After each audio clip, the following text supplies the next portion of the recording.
അമ്മ ഞാൻ കുറച്ചാൾ കൊച്ചിയിൽ താമസിച്ചിരുന്നു, ഒരു 10 വർഷത്തോളം. അത് ലളിതാമ്മയാണ് എന്നെ കൊണ്ടുവന്നത്. ലളിതാമ്മയുടെ അമ്മ താമസിക്കുന്ന ഫ്ലാറ്റിന്റെ താഴത്തെ ഫ്ലാറ്റില് അവിടെ റൂമുണ്ട്, നീ വന്ന് താമസിക്കുന്നു പറഞ്ഞ് ഞങ്ങൾ കൊച്ചി ഷിഫ്റ്റ് ആവുന്ന നേരത്ത് അവിടെ തന്നെ എനിക്ക് ഫ്ലാറ്റ് എടുത്ത് തരുന്നതും ഒക്കെ അമ്മയായിരുന്നു.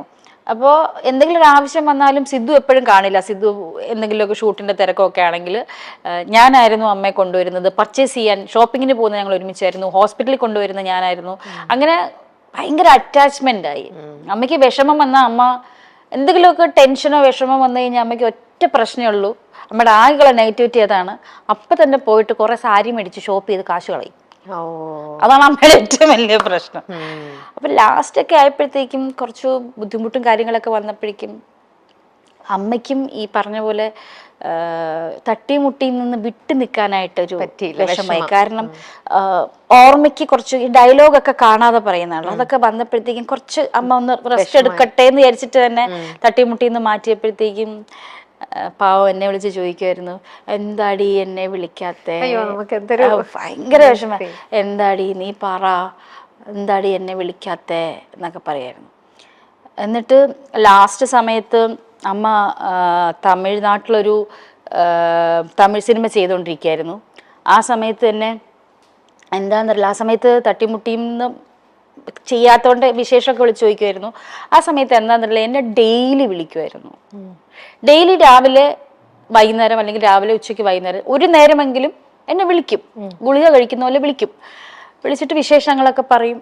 സാധാരണ ഞാൻ അങ്ങോട്ട് വിളിച്ചില്ലെങ്കിലായിരുന്നു അമ്മ എൻ്റെ അടുത്ത് പരാതി പറഞ്ഞിരുന്നത്. നിനക്കല്ലെങ്കിലും വേണ്ടല്ലോ, വയസ്സായ നമ്മളെയൊന്നും വേണ്ടല്ലോ, തള്ളമാരെയൊന്നും വേണ്ടല്ലോ എന്നൊക്കെ പറയുമായിരുന്നു. അമ്മ ഹോസ്പിറ്റലിൽ കുറച്ച് സീരിയസ് ആയിട്ടായി, ആരും കേറ്റില്ല, അങ്ങനെ ഒരു അവസ്ഥ. ഞാൻ വിളിച്ചു ചോദിച്ചു, ശ്രീകുട്ടിയെ വിളിച്ചു ചോദിച്ചു, പറഞ്ഞില്ല ചേച്ചി ആരും കേറ്റുന്നില്ല, ഞങ്ങളെപ്പോലും കേറ്റുന്നില്ല. അപ്പൊ എനിക്കൊന്ന് കാണാൻ പോലും എനിക്ക് അമ്മയെ പറ്റിയില്ല. അതെനിക്ക് ഭയങ്കര വിഷമമായി. അത് കഴിഞ്ഞ് ഹോസ്പിറ്റലിൽ നിന്ന് വീട്ടിൽ വന്ന് കുറച്ച് നാൾ കിടന്നല്ലോ, അന്ന് ഞാൻ പോയി കണ്ടു. പക്ഷെ ആ കണ്ടത് നമ്മുടെ അമ്മയല്ലായിരുന്നു.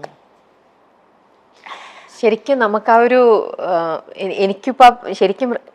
എനിക്കും തന്നെ വിഷമം വരുന്നു. അത് റിലേറ്റ് ചെയ്യാൻ പറ്റുന്നുണ്ട് കറക്റ്റ് ആയിട്ട്. ഞാൻ ആദ്യം വിളിക്കുമ്പോൾ സിദ്ധു പറഞ്ഞു, ചേച്ചി അത് വേണോ? കാരണം അമ്മയുടെ ഒരു നല്ല മുഖം നമ്മുടെ മനസ്സിലുണ്ട്. അപ്പൊ ചേച്ചി അത് വേണോ? അപ്പൊ ഞാൻ പറഞ്ഞു, ഇല്ല സിദ്ധു എനിക്കൊന്ന് കാണണം എന്ന് പറഞ്ഞു. സിദ്ധു ഫോൺ വെച്ചു. കാണണം, വേണ്ട ചേച്ചി കാണണ്ടെന്ന് പറഞ്ഞു. ശരി സിദ്ധു എന്നാ വേണ്ട. കാരണം നമ്മൾ അവന്റെ സിറ്റുവേഷൻ മനസ്സിലാക്കണം. അവൻ എന്തിലൂടെ കടന്നു പോകുന്നു, സിദ്ധു എന്തിലൂടെ കടന്നു പോകുന്നു എന്നുള്ള മനസ്സിലാക്കണം. പലരും വന്ന് സിദ്ധുവിനെ ഒരുപാട് പറഞ്ഞു, ആരും കാണിക്കുന്നില്ല അങ്ങനെ എങ്ങനെയെന്നൊക്കെ. പക്ഷെ ഒരു മക്കളെന്നുള്ള രീതിയിൽ നമ്മൾ ചിന്തിക്കുമ്പോൾ നമ്മുടെ അമ്മ എങ്ങനെയാണെങ്കിൽ അങ്ങനെ ആയിരിക്കും നമ്മൾ പെരുമാറുക. മാത്രമല്ല വയ്യാതെ നടക്കുന്ന ഒരു സ്ത്രീയല്ലേ. അത് കഴിഞ്ഞ് ഉച്ച കഴിഞ്ഞപ്പോൾ സിദ്ധു എന്നെ തിരിച്ചു വിളിച്ചിട്ട് പറഞ്ഞു, ചേച്ചി ഐ എം സോറി, ഞാൻ ചേച്ചി അമ്മയും തമ്മിലുള്ള റിലേഷൻ മറന്നുപോയി. ഐ എം സോറി,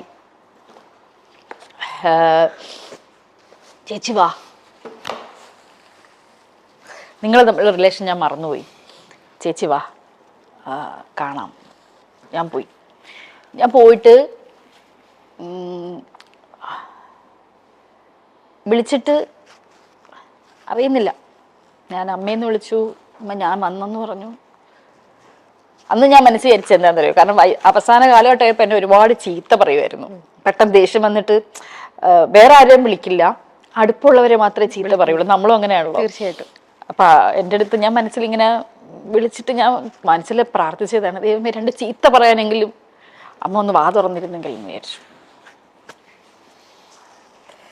നമ്മളെ ഓരോ തിരക്കിൽ പെടുമ്പോൾ നമ്മൾ ഒരിക്കലും വിചാരിക്കില്ലല്ലേ, ഇങ്ങനെ ഒരു സൈഡിൽ നിന്ന് ഒരാൾ എന്നെ ഡെയിലി വിളിച്ചോണ്ടിരുന്ന ഒരാള് നമ്മളെ 2 ദിവസം നമ്മുടെ ജീവിതം ഫുൾ പിന്നെ നമ്മൾ കുറ്റബോധത്തില് എനിക്ക് ഞാൻ വിളിക്കേണ്ടിയിരുന്നു അങ്ങനെ തോന്നും. കാരണം ആ സമയത്ത് അമ്മ ആക്ച്വലി കുറച്ച് ആരോഗ്യത്തിലാണ് സംസാരിച്ചത്, കുഴപ്പമൊന്നുമില്ല, ഒരിക്കലും വിചാരിക്കുന്നില്ല. പക്ഷെ അന്ന് കോവിഡ് സമയമായതുകൊണ്ട് അവിടുന്ന് ഇങ്ങോട്ട് വരാൻ പറ്റത്തില്ല. അപ്പൊ കുറെ ദിവസം അമ്മ വെറുതെ ഇരുന്നു, 3-4 ദിവസം വെറുതെ ഇരുന്നപ്പോ അവര് വിട്ടില്ല ഇങ്ങോട്ട്. എന്തോ നമ്മൾ സ്റ്റേറ്റ് മാറി പോകുന്നതിന് തന്നെ നമുക്ക് എന്തോ അനുവാദമൊക്കെ എടുക്കേണ്ടിയിരുന്നു ആ സമയത്ത്. അതുകൊണ്ട് അവിടെ അങ്ങ് പെട്ടുപോയി. എന്നിട്ട് എന്നെ വിളിച്ചു പറഞ്ഞെടി എനിക്ക് വരാൻ പറ്റുന്നില്ലടി, ഇവര് വിടാന്നൊക്കെ പറയുന്നുണ്ട്, പക്ഷെ പറ്റുന്നില്ലടി, എനിക്ക് അങ്ങ് വന്നാ മതി എന്നൊക്കെ പറഞ്ഞു എന്നെ വിളിച്ചിട്ട്. അപ്പൊ ഡെയിലി വിളിക്കുമായിരുന്നു എന്നെ. അത് ആരും വിശ്വസിക്കില്ല.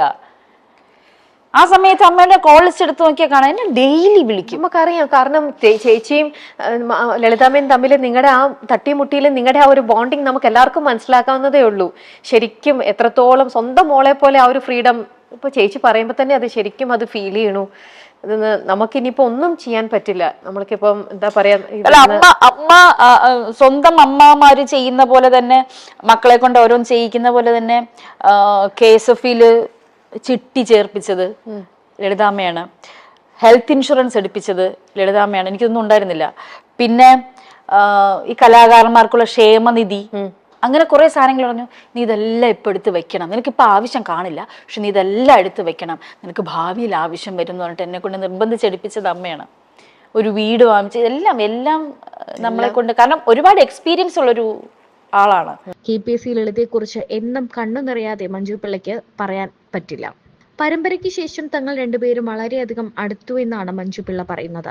അമ്മ എന്നെ വളരെയധികം സ്വാധീനിച്ചിട്ടുണ്ട്. KSFയിൽ ചിട്ടിയെടുക്കുന്നതും ഇൻഷുറൻസ് എടുക്കുന്നതും വീട് വാങ്ങുന്നതും എല്ലാം അമ്മ പറഞ്ഞിട്ടാണ്. തട്ടിയും മുട്ടിയും പരമ്പരയിൽ അഭിനയിച്ചു കൊണ്ടിരിക്കവേ ശാരീരിക അവശതകൾ കാരണം അമ്മയെ കുറച്ചുനാൾ ഒഴിവാക്കി നിർത്തിയിരുന്നു.